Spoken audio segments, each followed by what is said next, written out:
abaidye n'abakugu okuva ku itendekero lya China Agricultural University nga bano baidye okwetegereza enkola emanikibwa ng'eya village agriculture model.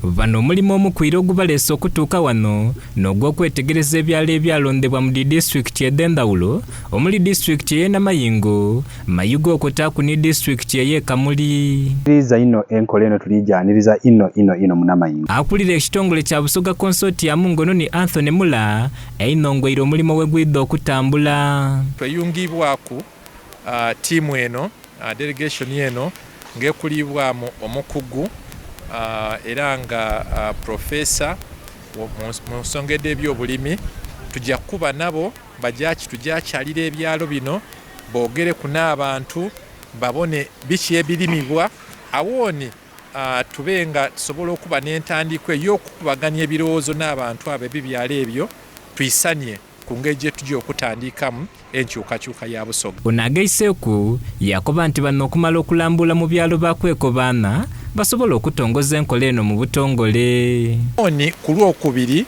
wabeewo olukobaano lw'aba ministers olujja okukubirizibwa omumyuka wa Prime Minister asooka, the first deputy prime minister. Ate yakulembeiremu ekibiina eky'Abachina yeene inongweire ensonga ebaleese. This time we come here, we want to focus, discuss the follow-up activities, what we can do in Uganda villages.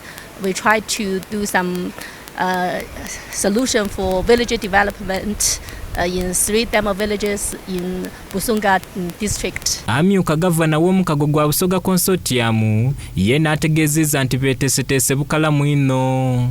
So China erikujja kutwongeramu amagezi okutuyamba nti tulima ebintu by'omutindo ate babizaazaamu mu ngeri y'obuvunaanyizibwa. Ate ye ssentebe w'omukago gwa Uganda ne China alaze empiya edisuubirwamu nkola eno emanikibwa ng'eya village agriculture model. Currently in the year 2023, I think the figures stand at over $70 million, and I think this is not specifically only to agriculture, but since we're an agricultural country, most of our exports are in the agriculture sector.